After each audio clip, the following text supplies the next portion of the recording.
I was gonna say I didn't want to introduce Kev first because I feel like he has some things to say possibly. If you're not familiar with Kev, he's been on plenty of streams and podcasts before. But at NBA Couchside, our resident Bulls fan, Kev, how are you dealing with the news today, bud?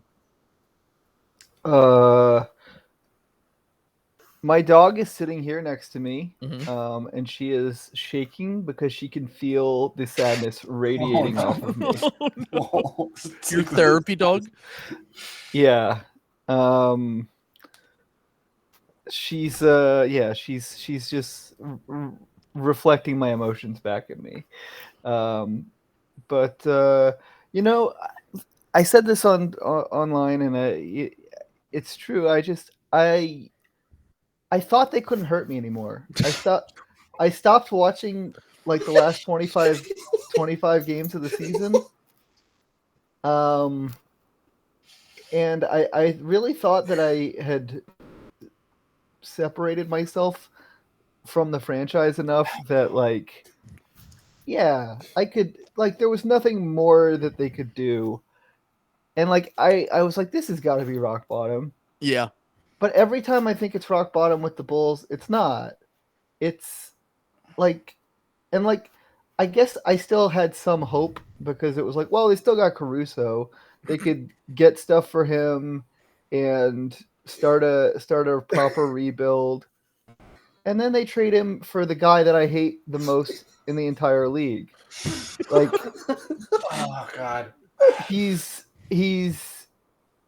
got the allegations, but beyond that, he sucks as a basketball I was going to say, player. even before the allegations, he sucked, and now it impacts it even worse. I have been an anti-Giddey guy from even when the nerds loved him. Yeah. I absolutely was like, what the fuck are any of you talking about? He's 6'8", he's big for no reason, he doesn't play defense, he can't score, he has no wiggle to his dribble package, and he's overrated as a passer. He throws some of the dumbest passes. There's I retweeted it. There's a great clip going around of all of his low light passes, a bunch of his horrible, stupid passes, and it's just, not evil in the chat said that it's crazy to be that pale and that bad of a shooter. It is unreal. I mean, here's what I said. Somebody replied to one of my tweets. I said, because I was being pretty hyperbolic about this trade on the timeline, because I think it's one of, I'll do a little bit of the brimstone because Kevin's just depressed. This is really one of the worst trades in the NBA. And somebody said, well, Caruso missed a lot of games this year, and he's missing a lot of games in some of the recent years. And I was like, if Josh Giddey missed every playoff game, the Thunder probably would have made the finals. We're just talking about if you just take Caruso could be a player that does not play, but just by virtue of being a Josh Giddey replacement, actively make the Thunder better. And they got a player who is better than him. I want to remind everyone that DeMar DeRozan is reportedly coming back to this team. They have still not traded Zach LaVine. I saw a terrifying depth chart that listed Zach LaVine as a small forward on this new look Bulls. I said Bills and also DeMar wasn't technically on there because he's a free agent. I saw the depth chart that you were talking about. It was Kobe, Josh Giddey, LaVine, Julian Phillips, who barely has ever played in the NBA, and Vucevic right now. Well, that's because the Bulls have no power forwards besides Patrick Williams, who they are probably going to lose in free agency because they won't pay the tax. And why would you for this terrible team? Yeah. They won't pay the tax, and he's going to get a bag thrown at him probably by the Charlotte Hornets. That is the scuttlebutt that I have heard. So I just want to point out here.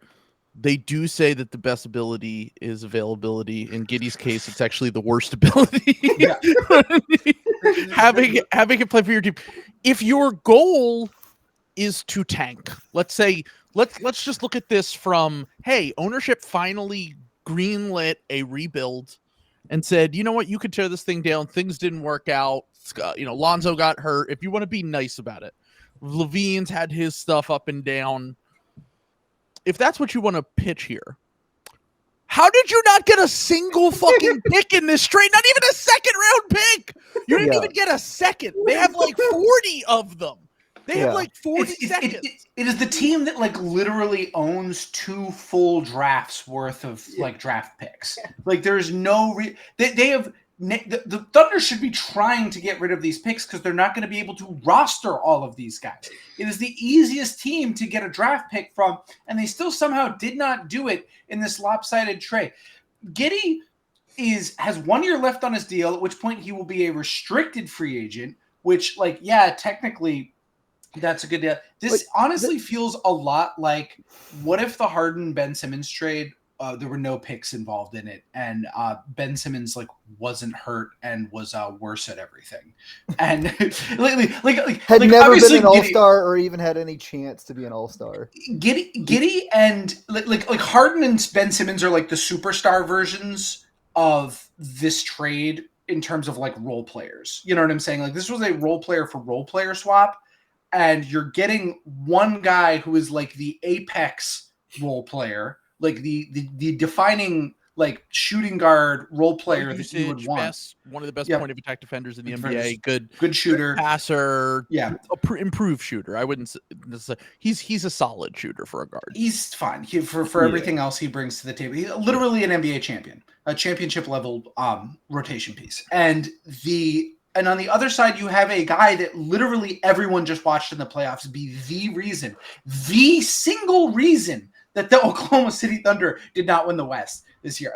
Did anyone watch that Thunder series and go, I guess you maybe say, well, Jalen Williams kind of disappeared, but outside of that, all it was that Josh Giddey was the worst player and could not stay on the floor.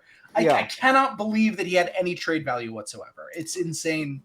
I don't know. This is one of the worst on the short list. It's not a very damaging trade because it's not like they're giving up like picks going forward like you would in like a Gobert trade or something. I'm going to disagree with you, Sam. I'm going to disagree with you. And here's why. The Bulls need to start a rebuild, right? Like Correct. They clearly do. Yes. And they have so few assets. Caruso was the only one that they had. And the reason that their last rebuild failed was because they traded Jimmy Butler and got like no assets for him. So they were like, and even like in hindsight, that actually they did get good assets. They just weren't patient with it. Yeah, well, but like they should have gotten picks in addition to the Lowry pick swap because like they gave up their pick in that draft. People do forget that part. Yeah, they moved from 7 to 14, or they moved from 14 to 7. Like they didn't get picks in the Jimmy trade. Like they got a pick swap. Yeah. Which they used on Lowry, and then they used on Lowry, and then they also got LaVine and Chris Dunn. They wasted Lowry. He didn't turn out to be anything for them, and they got LaVine, but LaVine was also coming off a torn ACL too. Yeah, and Dunn was seen as the guy. Chris Dunn was the guy that they really wanted, but Chris Dunn had just had one of the worst rookie seasons of all time. Mm-hmm. Like he was terrible. They wanted to make that trade a year before and never and didn't update their priors about Chris Dunn at all. And that was the last regime. And somehow these fucking bozos are worse than the last regime that we had. They're worse than Garpax. It's unbelievable, man. They've fumbled the bag once again. I said this on Twitter. They heard us say that Troy Weaver being fired means that we have no more terrible GMs, and they said, not so fast, my friend. We are here, and we are planting our flag in the worst front office in the NBA award. We are firmly taking that mantle from the Detroit Pistons now that Troy Weaver is gone. And I don't know. I kind of look at this and I say, no, like I said, even if you want to do positive spin, like, okay, they can tank now. They have they owe their top 9 protected pick to the Spurs, but honestly, removing Caruso and putting Giddey on this team, there's no way in hell you're not going to be one of the 9 worst teams in the NBA next year. It was already looking like it was trending in that direction. Caruso's a year away from being paid. But as Kev has pointed out, you're essentially starting a rebuild with negative assets because you at least have a chance to lose that pick. It's out the door. You have a chance to lose Patrick Williams this offseason, and I know you're lower on him, but the league is higher on him. And Caruso, if you had properly sold on him a year ago or at the deadline, like so many people said they should have, and we were including me. everyone was saying this is just Yeah. trade him while he still has value. You could have got potentially multiple first round picks. You could have got good role players. The deal that we heard that was reported, finally reported this week, was Trace Jackson Davis, Moses Moody, and a 2026 first from the Warriors, which plus seconds, which is already a better trade than just getting Josh Giddey and not getting any, like, just they have so many picks. You couldn't get a single pick from them. Well, this is the thing about Karnisovas, is that I think he might be the worst negotiator of all time. Yes. Like, I think that, like, he has, like, because when he negotiates with players, it's the same thing. He gives them everything they want always. Like, when Zach LaVine was up for his contract, they gave him the full max and they gave him a trade kicker. Like, they didn't have to do that.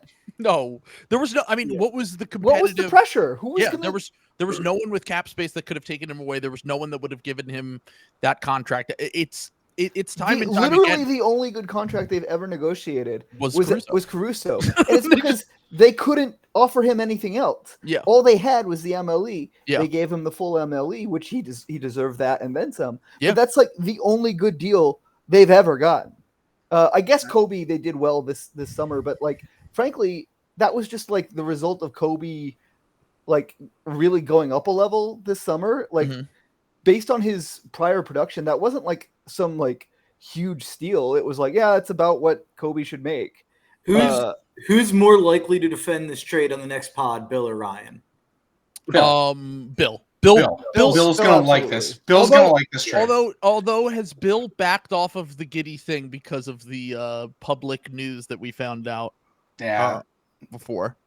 Maybe that's the thing, is that maybe it's not a great look to be defending him. Bill does usually adjust based on the playoffs, though. Like, that's Giddey true. Got played off the court in the playoffs and, like, killed the Thunder, and, like, he talked about that on his show.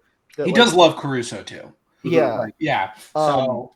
But I think that Ryan is going to, like, do the thing. Are we going to do the thing where we're just out on a guy because he had one bad playoff series? Yeah. I mean, look, if I had told you a year ago before we knew what we knew, that could go one of two ways. That could be on the court stuff. That could be off the court stuff. He's just going to be like, are we going to do the thing where, we overreact to one bad playoff run and, But also the funniest part of this is that Bill literally had him top 40 on his trade value list every year, and we were screaming when we would talk about the trade value list and be like, he's not good. Like, the conversations that were being had.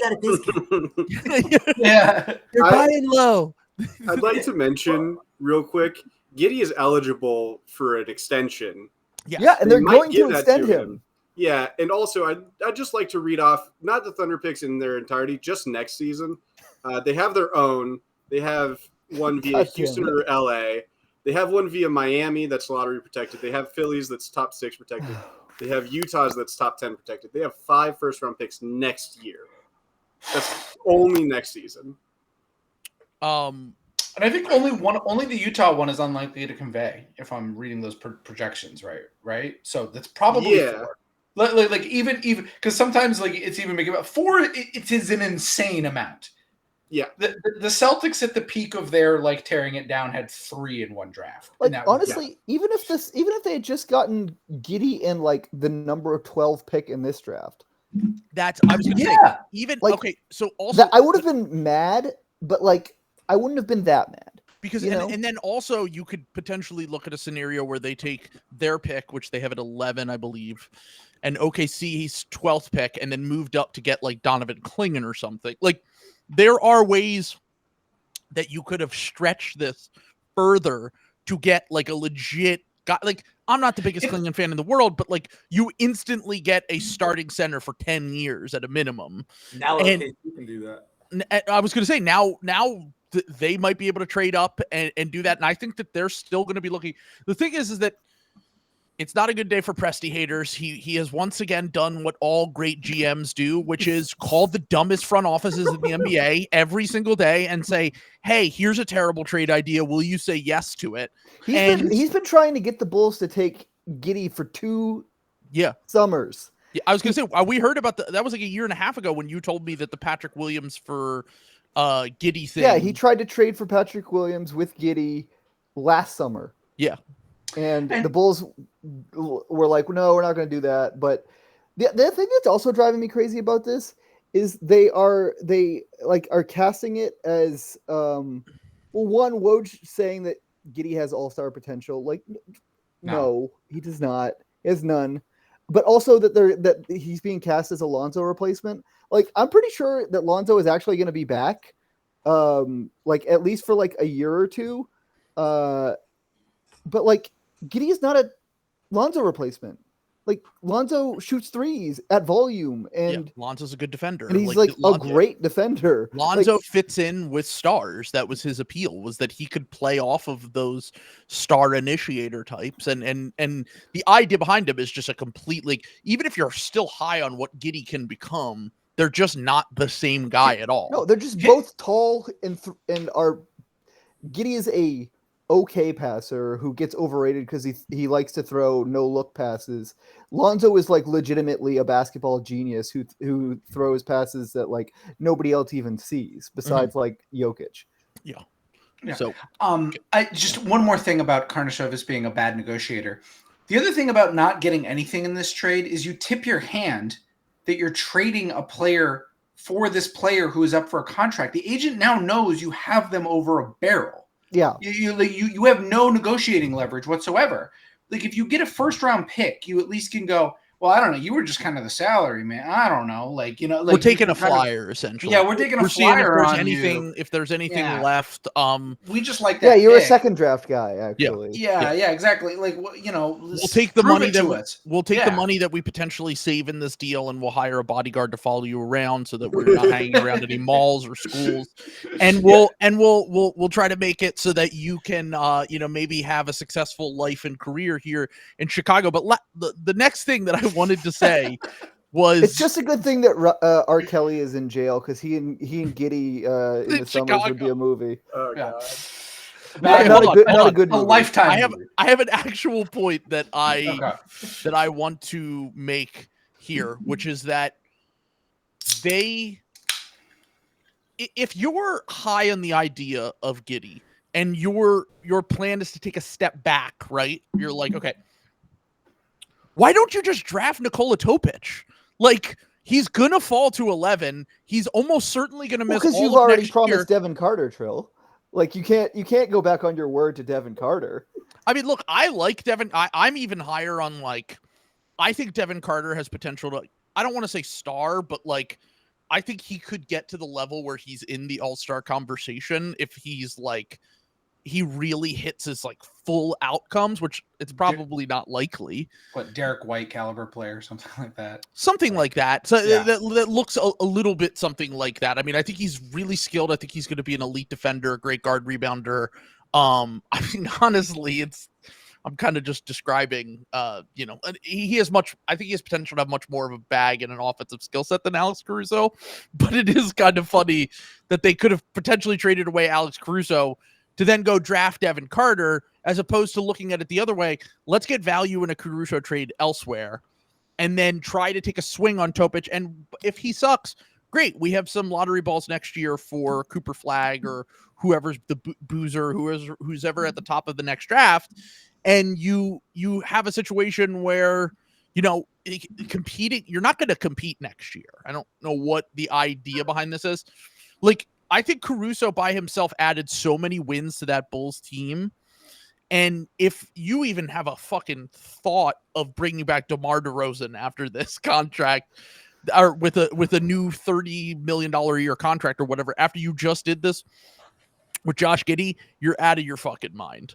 By the way, if Topic falls out of the top 10 of this draft, it's an abomination. I don't understand how that's even possible. NBA I mean, I agree. Are stupid in the draft. They do stupid things in the draft constantly.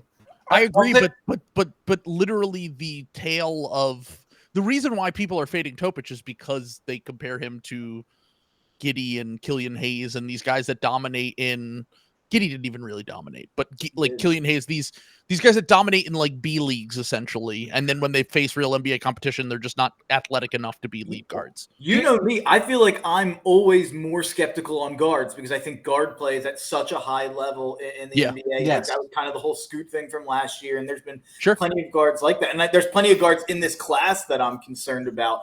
If any of them, I think, have the upside that's worth taking a swing on in a bad draft, it's Topic. I feel like I totally agree. I have him Yeah. like 4th on my board right now. Like I think that he should absolutely be a top 10 pick, even with the torn ACL. free throw in the touch. I mean, I have Topic 1 on my board. I think that where some teams get a little bit of a pass, like, you know, teams like the Hawks, they don't need him.